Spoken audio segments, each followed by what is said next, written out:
wanna talk about this restaurant life. So let's get into it tonight. It's a blessing as well as strife. So grab your fork and get your knife. Cause there's so much more to this restaurant life. Yeah, there's so much more to this restaurant life. So much more to this restaurant life. Let's go! Cheers to you.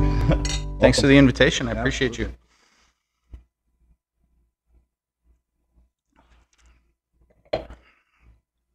The Chabliss. Yeah. Delicious. Great. That's lovely. Yeah, they have a really great wine selection here at the Blue Duck as well. Oh, cool. They do it right, man. They cover all the bases. Cocktail program, oyster bar. So I'm assuming like this, obviously private event space. Yep. They do their grooms dinners and office parties, sure, all that jazz. They used to have, when we first started doing it back here. They had a screen, so there it comes down. Oh, cool. And then they do the virtual golf. So they'll just have a big, sweet. Yeah, like especially in the wintertime, there's something to do. So they have like virtual golf parties. Come back and set up a buffet, have your drinks, and. Well, this would be the perfect place to like put up the N64 Duck Hunter. Yeah. Exactly. On the screen. Yeah, man.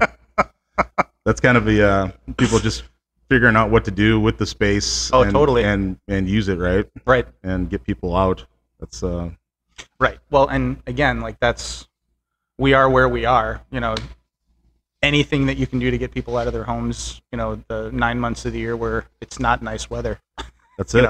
That's the game. So. Yeah, being in the small town, not having the higher numbers. Right. That's part of the bit too. Of like, I've been thinking about that going forward. Just business stuff too. The bottom line stuff. It's just like, dude, we can't really. We've tried for 6 years. Yeah. It's just not. It's not workable. To be open for regular business hours. So right. We're not doing it this winter, but we're gonna have take-home family meals. We're gonna have a few events. Right. We have a cool micro distillery in town, cool. Harmony Spirits. So that's right. Yeah. We're going to be teaming up with them and doing some events with them, and we got the big patio now, so we have that covered, and we're going to have that heated and have like a meatballs and mash bash and a band and sure, just like you're saying, the ice bar, build all that shit out. Right. Well, and that's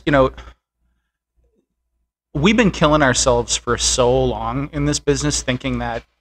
It just because it was always done this way, we have to continue to do it that way. And this pause that everybody hit, with COVID was like, okay, let's start asking ourselves some questions about this. And yes. I mean, that's why, just like you're talking about, in the winter in southeastern Minnesota, in a town of a few thousand people, like just strike when the iron's hot. Open 3-4 days a week when people are going to be there.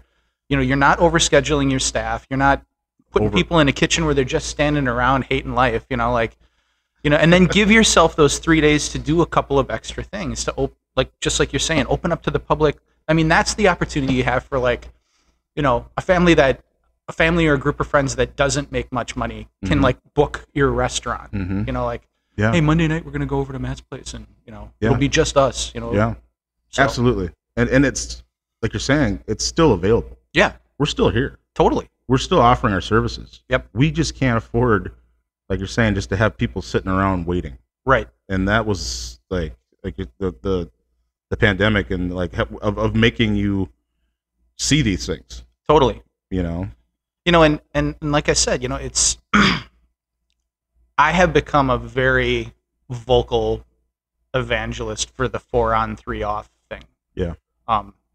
I mean, especially in hospitality work, everybody's working 10 hours anyway, minimum a day, in order to effectively do your job. Yeah. And for those 4 10s or 4 9s or whatever they are to be really effective, you're stringing along work that you did the day before, So to have these days in the middle where you're on 2 and then you're on 3, and then there's 2 in the middle or 1 in the middle. You don't know who was working the station the night before, so you don't know what they left you for prep. If you're mentally prepared already, having closed the night before, that just makes it that much more That's your efficient. station. You know what you're walking into. Yep. Totally. There's continuity. Yes. You know who you're working with. You know. You know. Precisely. Yeah, man. You actually want to be there. Yeah. That's what I always tell people too, man. Like, dude, like, first and foremost at my place, I need to want to be there. You know, and then if my employees, if anybody doesn't want to be there, it's like, dude, okay, we need to adjust. We need to take away or add. Yep. Or it might be time for you to step away. Yeah. Because that's the bottom line. It's like, dude, your energy needs to be correct to be in this place. 100%. Like, you can taste food that somebody didn't enjoy preparing. That's a real thing, man. And it is. And that reevaluation, I think, is the most important part of the job. I mean, more so than selecting ingredients and more so than finding the right vendors or putting the right menu together. Like, once you choose a role of leadership, like, that to me is like, you have to be constantly evaluating where your staff is at. Yeah. Because so many pitfalls that are associated with that. You know, I mean, first of all, it's just the general personality type of someone who walks into kitchen work. You know, usually has a screw loose somewhere. Type A, type B. You know, right. What kind of pirate are you? Yeah, totally. Yeah. You know, and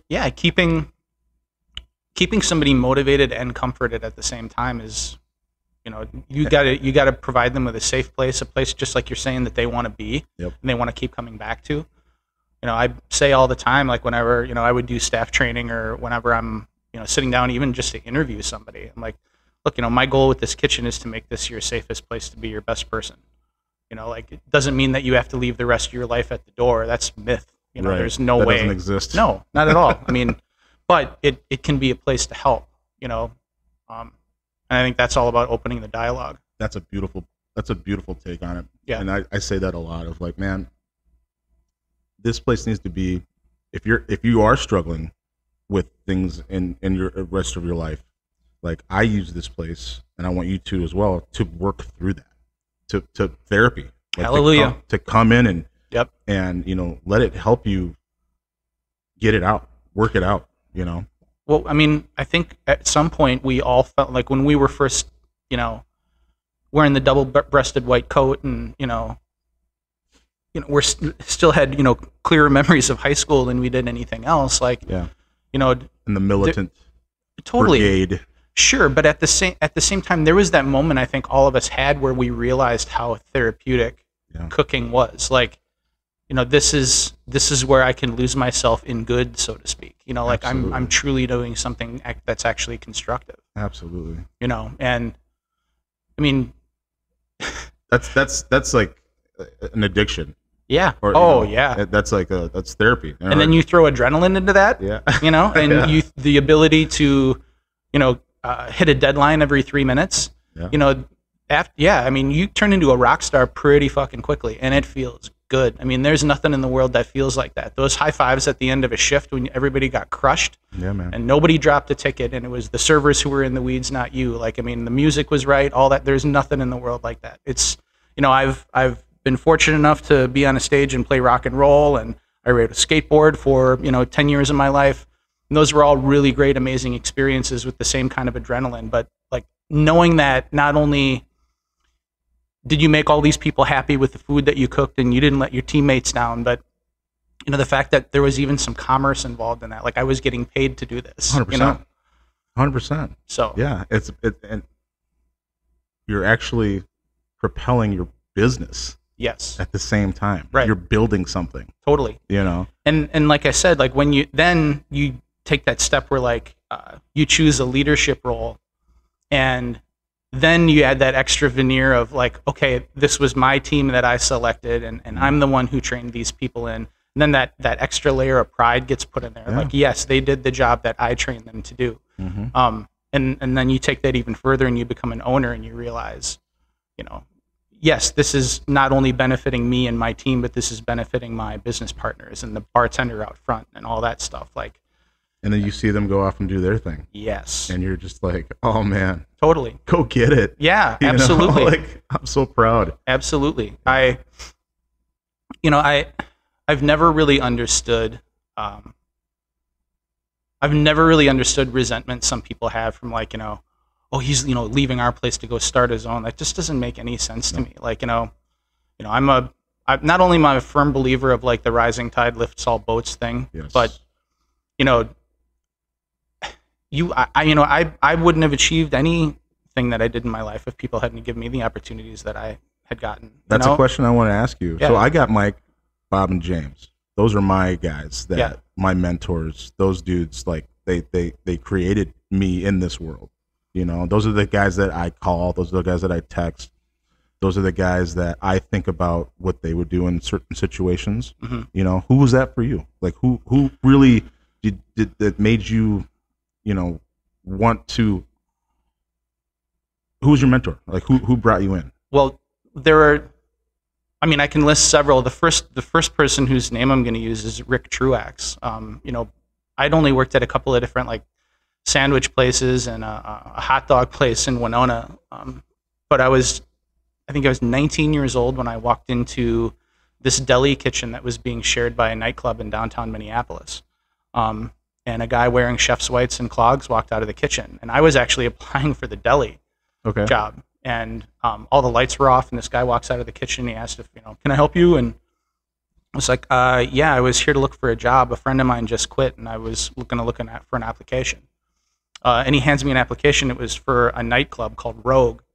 And I was like, actually, I was applying for the deli. He's like, well, I need a prep cook, and I prefer to hire people who don't have any experience. Nice. And so he goes, just fill it out. You know, if it works out for you, it works out. And he said how much they paid an hour. I think he said that I would be like $7.50 an hour. And I was, back then, minimum wage, I think was $4.75 or $4.65 or something. And I was like, holy shit, that's going to be like almost twice what I expected to make an hour. Right. And so I filled out the application, and I got a phone call the next day. You know, that's back when I was like sleeping until noon regularly. Yeah. And so I got a phone call at like, you know, 9 a.m. Hey, JD, this is Rick Truax from Rogue. I looked over your application, and I made a couple of phone calls, and it sounds like you got a lot of friends. So can you come in and start tomorrow? And I started as a prep cook that next day. And it was one of those things where like, you know, it was a room not dissimilar from this one. It was like a back room down the hallway from the kitchen where their coolers were. So they had these banks of like 3-door coolers in this office, and that was their quote unquote walk-in. And you know, he just took me through all the coolers and showed me where everything was. And he like was pulling herbs out and shoving them under my nose. This is rosemary, you know, it smells like a Christmas tree, right? And he's like, you know, thyme, nothing in the world smells like that, you know, and just familiarizing me with all these things that I'd maybe heard of, but never used as tools to create food before. And then there was another guy who was the general manager at the restaurant at the time, or at the nightclub at the time, named Ron Slattery. And so Ron and Rick were my two mentors there. They really took care of me. I mean, I was fresh off the boat from Winona pretty much, you know. I didn't know anything. Didn't know how to hold a knife, didn't know what Canberra was. But they saw that I liked to work, and they saw that I was finding a home and that I was fitting in there. And the thing that I loved most about hospitality work was that it was almost like people were coming to work for fun. It was like it was their side hustle, because everybody else, like, there were people who were going to law school. There were people who were painters and artists and kept their own studios. A lot of musicians. There were women who were fashion designers. Interesting people. Yeah, totally. Yeah. I mean, it was this island of misfit toys sort of thing, and everybody had fun, and it was like a royal den of iniquity there too. Like I was straight edge, punk rock guy at the time, so I didn't drink or smoke or anything like that. So like to witness all of that stuff and absorb it with clarity too was really interesting. Yeah. The 2 years I spent at that nightclub were better than any 4 years of college for sure. But those two guys, Ron Slattery was always looking out for me. I'm still friends with him to this day. He's still someone that I call on a regular basis to ask for help in conversation. And Rick is the same thing. Rick lives out in the western suburbs. He comes into town every once in a while. He'll stop by. We'll hang out with one another. But they were both really good people to me, and they were really generous to me. And they have regularly over the past couple of decades like called to say, that they were really pleased to see what I've experienced and the fact that I stayed in this and I stuck with it and I pursued it. That's the highest praise, man. 100%. It fills your heart right up. Yep. Yeah. Totally. I've had Mike and Bob and James say that stuff to me, where it's like, I was really kind of the only one to go out and do what they did. Yeah. And build my restaurant and run it like them. And it was, it's from them. Like, that's all that plays in their playbook. And it's like, I'm so thankful. Yeah, absolutely. I mean, just that,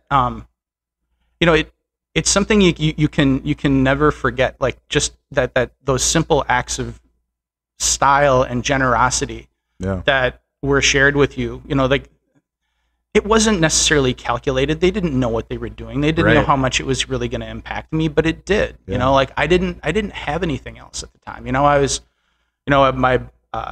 my relationship with my girlfriend was crumbling. The one I'd moved up to Minneapolis to be with, and I didn't have a ton of friends at the time. And to find that place that meant so much to me, and that I felt like I fit into, but I was immensely curious about it. There's so much to learn. Yes. And it keeps going. Totally. It keeps going. And I like the aspect of the subculture. Yeah. That was something that to me was like, oh my God, I had no idea. Oh, are you kidding? Yeah. Yeah. Like, totally. I had no idea how cool it was, and like how smart these people were, and what they're capable of. That was the biggest thing for me, where I would see James running a freaking 15-course tasting menu, 3 different turns with amuse-bouche in between, with pescatarian and veg, and oh yeah, and I'm like, how are they doing this? Right. I don't, it was just like, I need to learn how to work this way, how to think this way. How old was he at the time, and how old were you? I think he's 4 years older than I am. Okay. So I started there when I was 29. So he was 33. Sure. 33. Yeah. Okay. And, my background was football. Right. And so that was my camaraderie, and doing, and when I got done with that, I kind of floundered for almost 10 years of working jobs and bouncing at a bar. Sure. Didn't know, and then I started there, and I was like, the juices started flowing again. I was like, oh yeah, oh my God, this is it. Yep. If I do this helps that, and I have to listen. Yes. And while communicating. Yeah. Both sides of the brain start firing. Yeah, exactly. Yeah, I mean, and that's what was, I mean, for me at the time, I was, I had ridden a skateboard when I was a kid. Like, that was my deal. And then I swam in high school, and, swimming, yes, you're on a team, but it's still you against the clock, right. And like, yep. Skateboarding is the same thing. Like, you choose what kind of skater you want to be, and it's self-competitive. Sure. Yeah, you're skating with people who inspire you, and you're all doing the same thing. And it's that very kitchen pirate mentality, this pack of wolves, yeah. Up and down the street Skate and through the alleys. Bro. Yeah, totally, man. Skate and destroy. I mean, Stacy Peralta was saying something about that online the other day. The guy who created the Bones Brigade back in the 80s. Yeah. Like, he was talking about, we made this decision, and it really resonated with me. But he was talking about that whole Craig Stesick phrase, skate and destroy, that everybody appropriated. He goes, we embraced the fact that we were outlaws. We embraced the fact that we were loud and obnoxious, and that nobody liked us, and nobody wanted us around, and they were afraid we were going to destroy our property. Like, we owned that. Yeah. We knew we weren't going to succeed fighting against that. Mm-hmm. And that's what happened, I think, to all of us later on, that Bourdain pretty much first gave voice to when he wrote that book, when he wrote Kitchen Confidential. Yeah, man. It was the first time we realized that, we do all feel this way. We are all coming from these very similar backgrounds. We have an intellectual capacity, but at the same time, we're doing grunt work. We're sweating our balls off, or our breasts off, like, because you're working next to people who don't look like you and don't sound like you, but you're all doing this cool thing together. And at the end of the day, I remember that clicking with me years after I'd been in kitchens, mm-hmm. that, wow, I'm doing something that very few people not only know how to do, but can do well. Mm-hmm. And it's like playing ping pong to me. Like, I can do this with my eyes closed most of the time. And it's not braggart, and it's not, no. I'm better. It's you take stock in that within yourself, of like your capabilities. And I've said this to young cooks or people coming through. I'm like, what this is going to do for you is going to allow you to do other things in your life that used to be very difficult, and you're just going to be able to do them. Yep. It's just going to be off your checklist. You're just gonna handle that shit. Yeah, I mean, I never made a list in my life before I started working in a kitchen. Now I can't start a day without one. I mean, like yoga, meditation, run to the grocery store, do the dishes, do the lawn. Like, I mean, I have that, my little my little Post-it grid pad, like, and I just make my boxes and I check them off during the day, and I that ties into exactly what you were saying a second ago, Matthew. Like, dude, when Pronto when Rogue closed down, I floundered for a couple of years too. Like, because Rogue, they had me doing everything. I was a cook, I was a bar back, I got up to bartender, and so this is in the early '90s when like that was the cool job. The coolest job in any establishment was the bartender. They were the apex predator. Everybody came to them. You know what I mean? Like for sure, man. Yeah. Like it was like because at the end of the night, everybody tipped out the bartender. The bartender was the one who had the most knowledge. The bartender was the coolest person in the joint, male, female, or binary. And I loved the opportunity to get to try and do that. And again, like I didn't know anything about anything. I had no business being put in that position. But they had faith in me, and they put me in the little back bar in the lounge. And I mean, this was months before the club closed too, so I think they saw the writing on the wall. They're like, but for that 2 year, or for that like year and a half after the nightclub closed down, like I worked as a barista in a coffee shop, and I tried some other bartending jobs, and I was like, maybe this isn't for me anymore. And then I lost my job at the coffee shop, and I was desperate. Like I had just met the woman who became my wife, Lisa. And I was not going to be the guy who was getting his phone turned off or who couldn't make rent. Like I had to get my act together in order to keep this amazing woman. Yeah. They'll motivate you, won't they? Oh, totally. Yeah, for sure. But I was also just tired of like that hand to mouth stuff. I was tired of not knowing what I was doing. Like all I saw myself at that point was like, it was a failed writer, Sure. And so I had bumped into a guy from the nightclub who told me he had this really cool job in a restaurant kitchen. And I essentially called him and begged him for a job. And I sat down with his boss for an interview. And it was one of those things where like, you're just thinking the whole time you're tanking this. Like none of the answers coming out of your mouth sound right. And I'm failing. Yeah, exactly. When you do, it sounds like, you're lying or bragging or something like that. Yeah. And, I came to learn this guy later. I would definitely put him in the category of a mentor for me, Wade Weistling, who's now one of the executives for Ocean Air. Oh, right on. But he's one of those guys like still water runs deep, and he, like I said, he's just kind of stonewalling me, and he's asking me some questions, and he's telling me about the restaurant, and I just verbal diarrhea for 20 minutes, and then finally he's like, all right, well, when can you start? And I was like, today. Yeah. And I started in Cold Station there, and this was the first like fine dining kitchen. I was terrified. And what restaurant was this? Pronto Ristorante. It was in the Hyatt. It was owned by Parasole. Oh, right. So that was my first foray with Parasole, and it was a fine dining Italian restaurant. Its only real competitor in town was D'Amico Cucina at the time. So there was like this friendly competition. In fact, my wife started working for D'Amico when I was working for Pronto, and we were always like comparing notes and everything. Right on. But working in that Cold Station, there's this distinct moment that I will always talk about and always refer to. Because all these things that I loved in life, like painting and drawing and film and music and literature, poetry, all of that stuff, was always swimming through my blood and in my brain all the time. Like I couldn't have a single thing that happened to me in my life. I couldn't experience a single thing in life without thinking about how I was going to turn it into words, and that hadn't been working for me, obviously. Like I was getting rejection letters, or no one was answering me when I would try and send something to a magazine or to a publication or something like that. And so I'm working Cold Station, and I'm terrified to lose my job, but I am getting to that point where I'm sort of comfortable. I know the dishes on the menu, and I can make the pizzas, and I can make the salads that come out of the station. And the cool part about this restaurant was every every month the fine dining room would build all of their specials around a different region of Italy. Cool. And so they were gathering for pre-shift, and all of these career servers in their long coats and their ties, take their notebooks out, and Wade lays out the specials, and then he grabs this book, and it's a 19th century travel log, by a British writer who was talking about how ironic he thought it was that despite its proximity to the Vatican, a lot of the farmers in the hills outside of Rome still used biodynamic, like pagan practices. Like they would plant certain things under the full moon, and they would only harvest these things.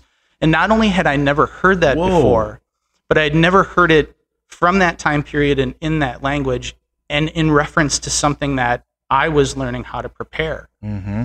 And I will never forget the moment where it's making the hair on the back of my neck stand up right now, but it was like every passion you have in life can be put into flavor on a plate. Yeah. Like all of the things that you care about, you can turn into food. And that led to me understanding over the years that, I don't think you can cook food well if you don't understand where the particular kind of food you're cooking from really comes from. Yeah. You can read about it in books all you want, definitely, but there is literature and music associated with, and film associated with different parts of the planet and different cultures. And if you watch those, you get a little better insight.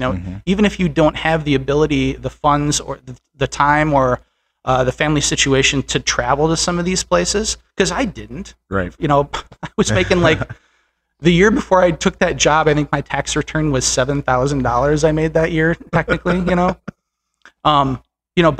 but the fact that I had this background and some of these things that I'd been reading about since I was a kid, I was like, oh, that's where that comes from. Yeah.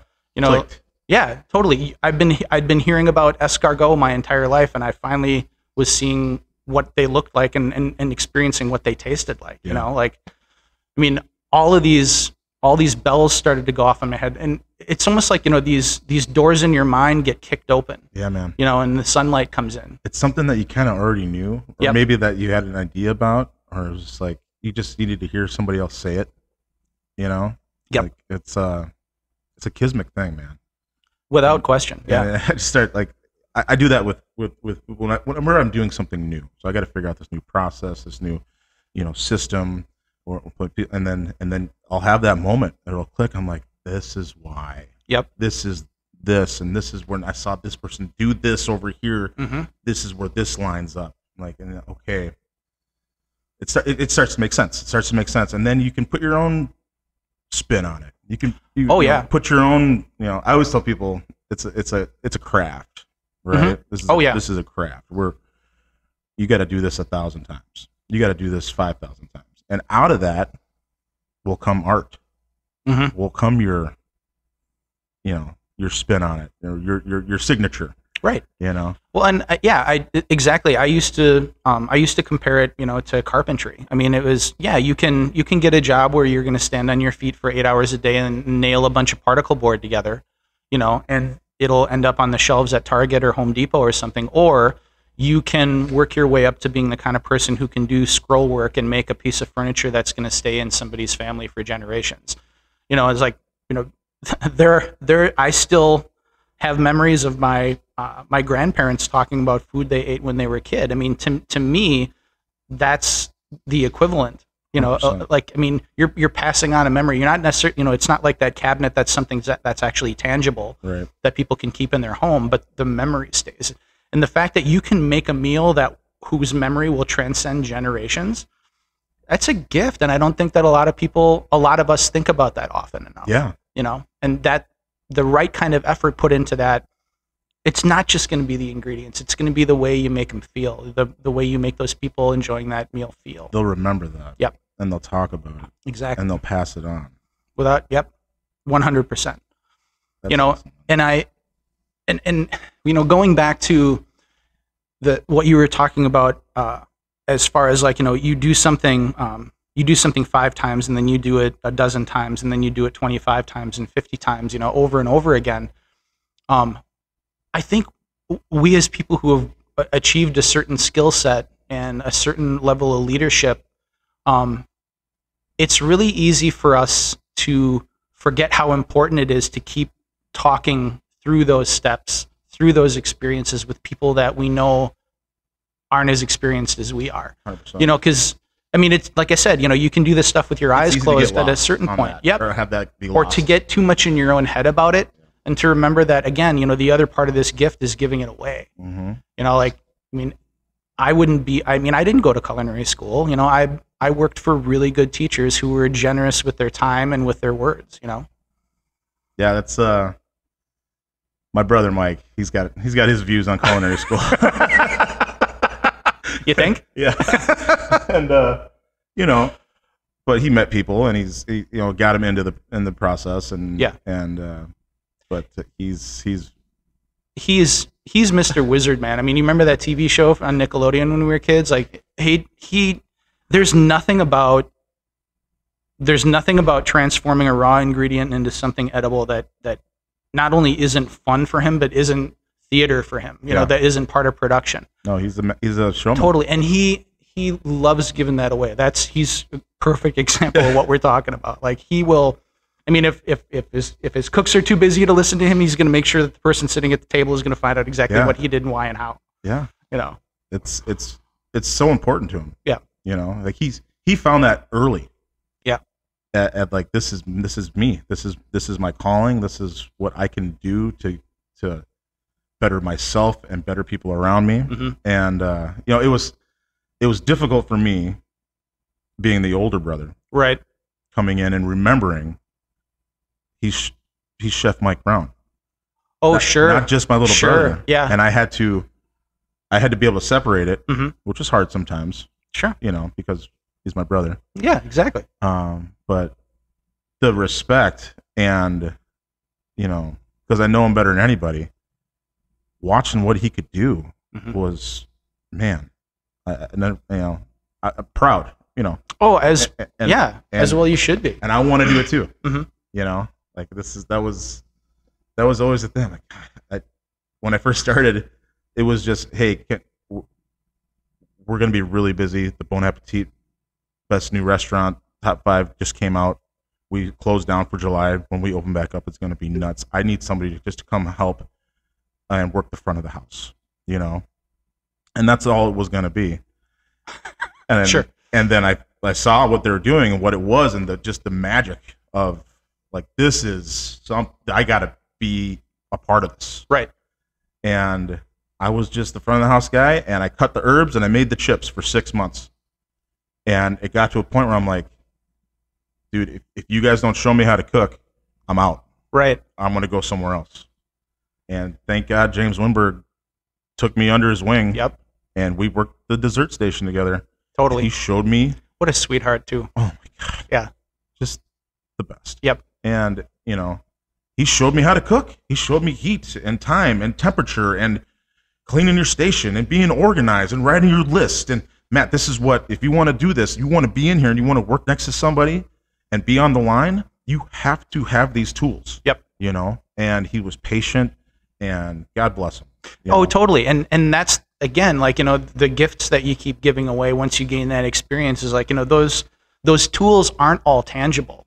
You know, they are developing the thick skin in the right place, you know, but at the same time still being receptive to criticism, to understand that, hey, for 3 hours, this is going to be all business, baby. Yeah. You know, we're going to have fun, and we're all going to listen to the music that's playing, but, you know, a job's got to get done, and I got to know that I can lean on you, you know.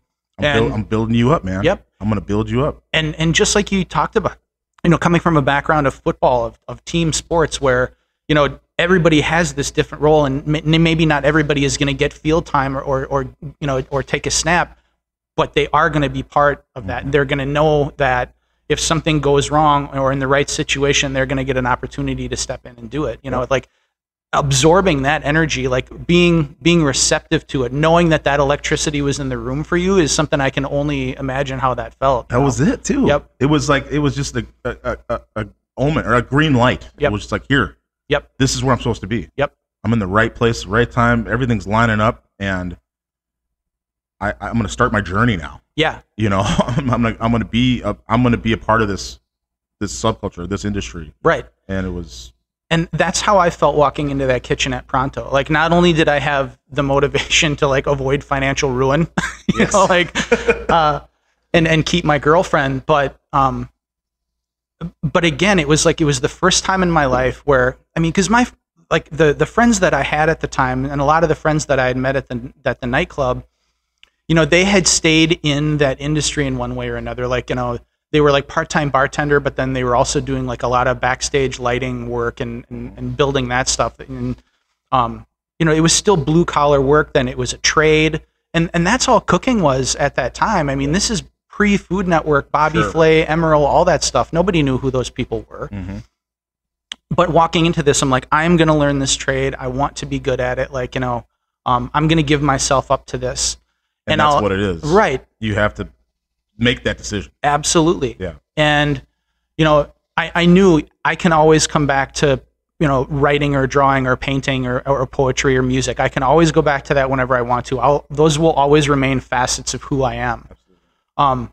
But I want to give myself up to this. And I mean, I'll never forget like those nights where I finally wasn't terrified and I could actually observe, because the way the fine dining kitchen was set up, because there were two kitchens in the place. There was the cafe that had what was called a pastificio. It was a one-man pasta station in the middle of the dining room. So that's a sweet name. Yeah. So it was like a little bit of theater for everybody. There you go. You know? And it was, I mean, and that's where the rock stars were. That's where they went out to play. And then Cold Station, where I was at, was perpendicular to the hotline. So when you could look all the way down the hotline and see back pasta station, the back expo, who was also the sous chef who would plate everything that came to them from both the pasta station, and then on the far end was Sauté, and Sauté was a beast. Like Sauté was where like that was the top rock star, you know, back there. I mean, it was 12 burners if I remember correctly, and not only did they do all the fish specials and a couple of appetizers. But I mean, they had, you know, it was like the veal and the lobster and all of these came out of that station. And I mean, I'll never forget, like, when I realized that, okay, I don't have to worry about getting fired every day that I come in, because, you know, I'm a part of this team now. I just remember picking out Gabino Barrera and I'm saying, I'm going to be him. Yeah. I'm going to be that guy. Yeah. And, you know, that's where I want to get to. Exactly. And, so I just, you know, without trying to step on too many toes, I just kept, you know, asking and begging and, you know, like, hey, is there a night that I can train in on Sauté? Is there a night that I can do this and do that? And, yeah, I'll never forget, like, Gabino did it right too. Like, he was one of those guys who trained you in by just making you do it, talking you through everything. Okay, pick this up, wait till it's this, put it in the pan now, you know, and, taste everything you make, you know, every one of the sauces you need to taste every time. And it was just so much fun. It was terrifying, you know, and there were plenty of times where he's like, okay, you need to step away now, because I got to put these orders out. You know, like, you're going to be a speed bump. Yeah. No, yeah. You know, and then there was just that one night. It was a Friday and it was supposed to be slow, and they put me over on Sauté station and we got rocked. And I will never forget taking fires. JD, take a fire. We chef. And, you know, you'd bend down into that cooler and you just wait for the call. And it was like 20 dishes, you know, 6 involtini, 2 lobster, you know, like over and over and over again. And I'm just pulling stuff out of the cooler and I'm stacking it up on the cutting board. And then I just go, and that whole night just felt like autopilot almost. And that was a game changer for me, big time. I'm like, oh, this is where it goes. Like, especially from, like you're saying, like, from being down the line on Cold Station and seeing it. Yep. And be like, that's where I want to be. Mm-hmm. And then you actually are doing it. And not fucking it up. Yeah. Like that. Doing it well. Right. Exactly. You know, and like, I remember, like, there was only one time in the night where I felt like I was out of that zone. And it was when I kind of noticed the sous chef and Wade, the exec chef who was working Expo on the other side and calling tickets, like, them both looking at each other like, he's fucking doing it. Yeah. We didn't, you know, and because, like, you know, I was the only Anglo on the team that night. But it was crazy. That's where I really felt like that shoe was fitting even more, like this is, if I can do this and I can hold my own here. What's next? Yep, exactly. I can go forward. And that's when I started to build this confidence. And, and then you start setting these goals for yourself, so I think I was 23 at the time. And I remember telling myself and my wife at the time, I want to make sous chef by 26, and I want my own kitchen by the time I'm 30. And both of those things happened. Yeah, damn right. It's awesome, man. Yeah. It's so cool. Yep. I mean, and I'm not for a minute going to claim that any of that happened because of me. Like, yeah. My first sous chef job was at Chino Latino when they opened that in 1999. Nice. And it was because a former chef at Pronto was told by the current chef, he's like, JD's looking for a job. You should give him a call. Mm-hmm. And then I had been at Parasole, I think, for 3 or 4 years at that point, working at Chino Latino, and then at another project that didn't live very long. And then back at Chino Latino, when I went to work one day, and they're like, you're the new chef at Muffaletta. You start in 2 weeks. What? Like, oh, okay. And then I found out like 2 weeks after that I was going to be a dad. Wow. Yeah. So, finding out that I was going to be an executive chef with my own kitchen, and then 9 months later that I was going to be a father, that switched all the gears in my head. Yep. And messed me up for a while too. I'm not necessarily proud of everything I did in those 2 years. I mean, I definitely did my best to do good work at the restaurant, mm-hmm. but my relationship with my family suffered because of that. Yeah. The balance. Yep. It took me a long time to learn very hard lessons. Because I had, when I talked earlier about, you give your whole life to it, you want to give yourself up to it, you forget that it's just a job. Yeah. It's just a job, there's more to life than this. I would say that too. There's more to life in this tiny little restaurant in this tiny little town. Oh, totally. And well, and one of the tough parts about it for us is there's nothing you can do because you have to eat and drink every day. There's nothing you can do in your life that completely shuts it off. Sure. Like you're always thinking about, Christ, you can get a Subway sandwich. And critique it. Yeah, exactly. Or think, wow, this is, I have never thought about, what if we did this on our menu, but this way, and like, because that part of your brain never goes away. It's like being a skateboarder, and every time you go through, any new town, you're like looking for the concrete that would be the, best place to grind, or the best bench to ollie on. But I just, my wife and I went through some rough times, and I will blame, almost 100% of that on myself and my behavior and my self-absorption. And when we got some help with that, one of the things the counselor told me, she asked me, like, well, how would you define yourself? Like, who are you? If you're, I'm a chef, and what are you? Well, I work in restaurants, and, I like to write. She goes, so if you walked out of here today and you got hit by a bus and you lost the ability to use your arms and your legs, what would you be? You probably wouldn't be working in kitchens anymore, would you? It's like, no, you would be a husband and a father. And that really helped rewire me. Yeah. With a lot of stuff. Prioritize. And absolutely. Yeah. I mean, because at the end of the day, those are the two people on the planet who need and want you the most to be around and to be present and to contribute. But they also want you to absorb them as well. Yep. It's really easy for us to get caught up in the, when you're a spouse and you're working in kitchens, to use that provider excuse. Yeah. A lot. I'm doing this for the family. Yeah, exactly. Because we're taught that that's noble and that's honorable, and it's a crutch. Yeah, it's totally a crutch. It keeps you from being aware. It keeps you from it prevents you from absorbing love, 100%. the love that all of us really need at the end of the day. I mean, that's the best motivator to me. Like, I don't think I ever really learned, for all these things that we've been talking about today, you know, the cool rock star night on the line and saute, or, you know, whatever award you got, or the recognition in the magazine, like,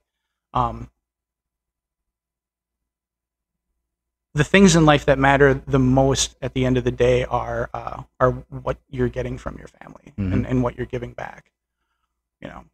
100%, man. Yeah.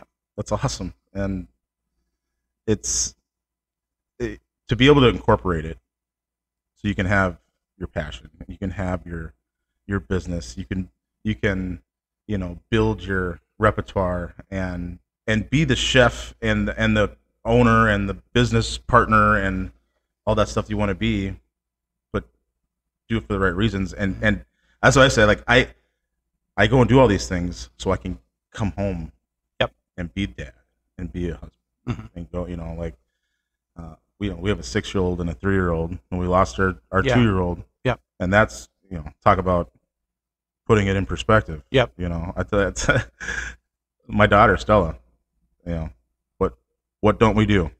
We don't lie, we don't cheat, we don't steal. How do you get better? Practice. What's the most important thing in life? Family. Yep. And that's our mantra. That's our mantra, and that's yep, the thing. But it's like keeping it separated and knowing it's just a job. Yeah. It's just a business, and you know, it'll help. One will help the other. That's what I've learned. Oh, one, you know? Yeah, without question. But it is, that's a very tough lesson to learn, you know. You know, I don't think I've been as vocal as others have been, and maybe in being a little more vocal, I can be more helpful. Yes. About. I appreciate that about you, by the way.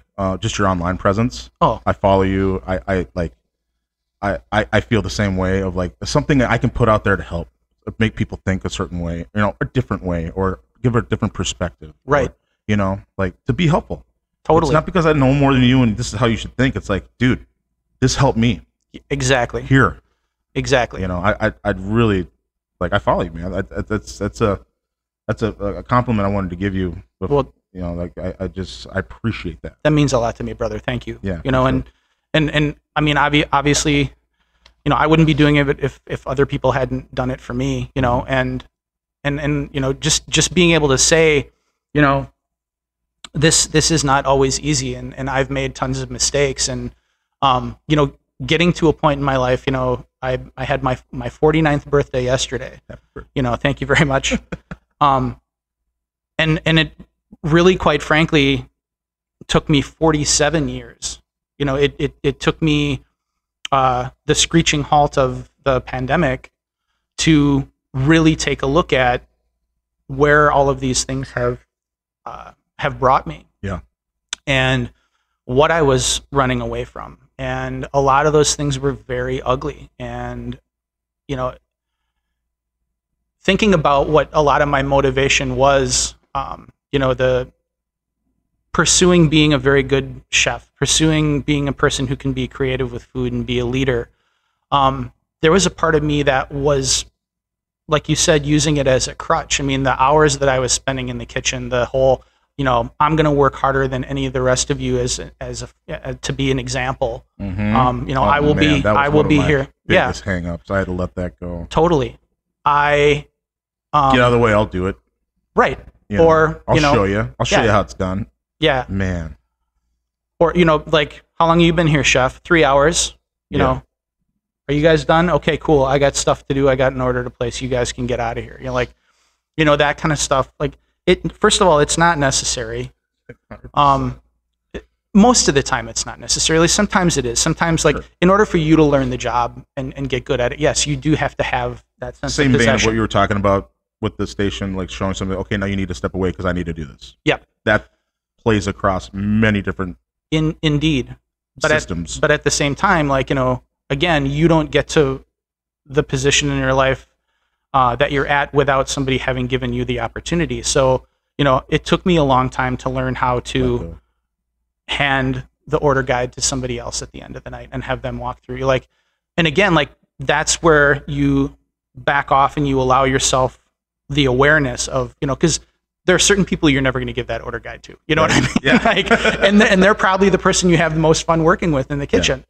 But you recognize a certain sense of responsibility and duty in whatever employee it is working whatever station. You recognize that, okay, they might be good at this. Let's give them a shot. Yes. But going back to my point, like my experience was I came to the realization that because of the issues that I have and how I had felt about myself for as long as I could remember, those hours that I was putting in, the sense of responsibility that I felt that I needed to honor or be obligated to, it was a form of self-abuse. I was willfully hurting myself because I didn't like myself. Yep. And I thought I could be a better person, and I didn't deserve to have the things that I had. You can throw imposter syndrome in there, whatever you want to call it. I mean, there was a little bit of that too, but there were just things about myself I had never been given the tools or the time to examine, much less the environment. Sure. That Den of Iniquity nightclub that I talked about, the people who were my closest friends at the time were probably some of the worst people I've ever spent time with in my life. They were not healthy for me in a lot of ways. Yeah. But you're so young and you're not exposed to anything else. And you're, it's camaraderie that you've never had before, and that continues. And it's not until you're allowed that time to really examine, well, was this good? Was this not good? Did this hurt somebody else? Did this hurt myself? You're not thinking about that. Did it serve me? Was it fruitful? Right. Is it something I can build on? Right. Was it toxic? Totally. Yeah. And that's the thing, is like that toxicity builds and builds and builds. And then you throw all the stress of the job on top of it. Like I remember going to work one day and not understanding what was wrong with me. Like for the first time in my career, I didn't want to set up the line. Damn. I just had this overwhelming feeling of like ugliness and dread and terror. Like, and no matter how many times I looked at my list, I didn't feel like I was crossing things off it. I didn't feel like I was ready. The tickets started coming in and we got through the night because I was, putting up a front and fighting through it. But I didn't understand what was happening to me. And it took me months to get the courage to, like, when no one was home, Google, and I found out that there is such a thing as cortisol poisoning. Like the stress levels that build up in your body can change your brain chemistry. They change your physical chemistry. I mean, because I was looking at myself and I was like, I don't look the way that I used to, I'm changing. Like when certainly don't feel the way that I used to. You're terrified to talk to anybody about it because you're supposed to be the leader and you're supposed to be the infallible one. Yes. And at the time that we weren't really talking about much of this. So anyway, I tried to deal with it in different ways, and we all go through those periods in our life where we're drinking way too much because it's always available to us. Yep. Mine was food. That was mine. I just ballooned up. Yep. Just eat the pain away. Yeah. I mean, I'd drink a bottle of wine after work, and then when I got home, I would eat 3 burritos and a ham sandwich. Yeah. 100%. Yeah, because you have your excuse is, I haven't eaten all day. Yeah. So, but when the landlord wanted to increase our rent for a second lease at strip club, we had months of conversations about, we're already partners over at St. Dinette. That's just getting off the ground. It's going very well. But there was a part of me that was just begging for it to be over. Like, and I couldn't tell anybody else on the planet about that, but I needed a break. I needed to rest. Yeah. And just before we finally made the decision is when my friend Maddie O'Reilly asked me to help him open a food truck. And it was so different than what we were doing at strip club, and I was working outside in the fresh air. It gave me a new lease on the job, a new opportunity, a new perspective on it. And so the work that I was starting to do, I put on hold, and then that compounded again and again, and so another 2 years later when I left Maddie's organization, was the first time I'd ever taken a break, and for 3 months I was at home and I was thinking about myself, and I was writing every day and I was spending time outside. And that's when a lot of these things started to come to the surface again. Yeah. And then I took a job that lasted exactly a year until the first COVID shutdown. And I mean, you remember what it felt like for all of us. I mean, when Governor Walz had that press conference with Andrew Zimmern the day that it was announced, like I felt like I got hit with a rag. I mean, like, yeah, man. I did not expect that. No. I expected restrictions here and restrictions there, but I think all of us felt, come on, we're supposed to be taking care of people. Like, no one knows how to keep an environment clean better than we do. Right. And the fact that we were being told not to help, that was really hard. I didn't know how to handle that, and so we just kind of refused. Justin Sutherland and Brandon Randolph and Leo Jude and Brian Ingram. That's when we started doing like the free food truck in Mears Park. Right on. And the groceries that we set up in that big tent at the Gnome. There was no way we couldn't do that. And that experience, it's difficult to describe the revelation that I personally got out of that, because commerce was removed from it for the first time in like 30 years for me. Yeah. And it all came back to, we're nourishing people. Yeah. We're just giving them the food that they need. Yeah. We're providing. Yes. And that was so helpful. That was so healing for me to remember that this is where it starts. This is why we should be doing this in the first place. This is where restaurants, inns, taverns came from 2,000 years ago, was just nourishing people, giving them something that was healthy and providing a source of survival, and that's so cool. Yeah. I mean, and I, that was a big reset button for all of us. And I think that's still being accessed, a year after we're reopening restaurants into like some semblance of normality again, I agree. I 100% agree. Yeah. That moment in time was, my wife and I were just holding each other's hands and crying on the couch. Yeah. Yep. That's what we had just been through, losing our daughter. Yep. And then we had gotten the restaurant back up and running and just invested a lot of money in it. And we're like, all right, we're kind of starting to go here. And then boom. And we just closed. Yeah. Honestly. And it was for my family and our circumstance, it was the best thing. Because we lived in a goddamn hospital for 2 years. Exactly. And we and we were together. Yeah. And we were in our home, and it was. And having been friends with your brother, to observe that, to watch that experience that you had from afar was, it was tough, and it wasn't just me who was feeling that way, and it was there was a helplessness, like, this is Mike's brother. This is a really good guy. He's one of us. Like, I can't imagine what you were going through. And I'm, obviously I'm sorry you had to do that, but I'm listening to you talk about what's important to you and your family now. And that's what it did, JD. Yeah. That's what it did. Like you were talking about, when you were talking about, where you hit that wall and you didn't know who you were and you couldn't go on and you had to deal. It made me do that. It here's the choice. You're either going to kill yourself, drinking and eat yourself to death. I was up to, almost 500 pounds. Wow. And I had to drink a bottle of vodka before I even walked into the damn restaurant, just to put my mask on, just to be able to deal, like, okay, which way are you going to go, man? Yeah. It made me do that. And being able to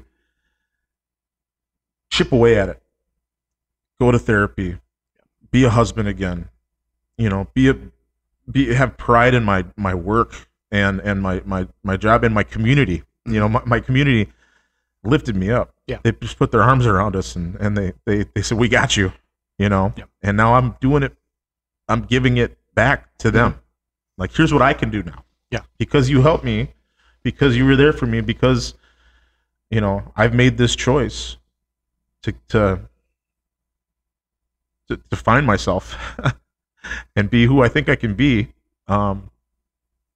We're able to do more things. We're able to reach out. We're able to do this podcast. We're able to cater. Yep. We're able to, you know, communicate. Totally. And Dude. be what we're try to be what we're supposed to be. Yeah, you know, walk the walk, so to speak. I mean, like the one common thread I find in all hospitality professionals, like the one thing that everybody who has decided that this is who they are, you know, and this is what gives them the most joy is, you know, we don't walk away, we find a way. Yeah.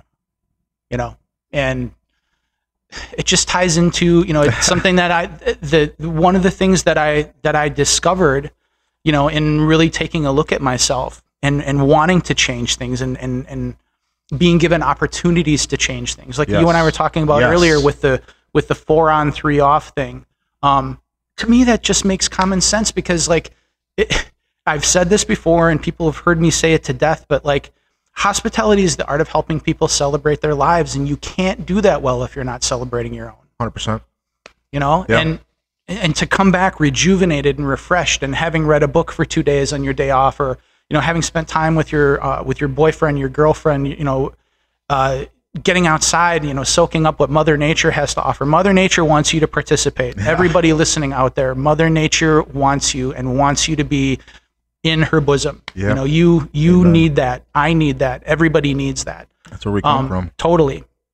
And especially growing up in the driftless. Yeah. I mean, there's no way that doesn't become part of who you are and how you feel. What a blessing it is to be like, you know, so I'm with Winona State as well. That was my first experience, and you grew up there, and then just living down in, you know, with the river and just the bluffs and the foraging for mushrooms and hiking and just being there. It was like, man, totally. It's a blessing. So, you know, I want to raise my family here. Yes. You know, that's why we moved down. Right. And, you know, and that's what's amazing for me is that, you know, both my mother's side of the family and my dad's side of the family, the Fratzkes and the Thompson Nealons,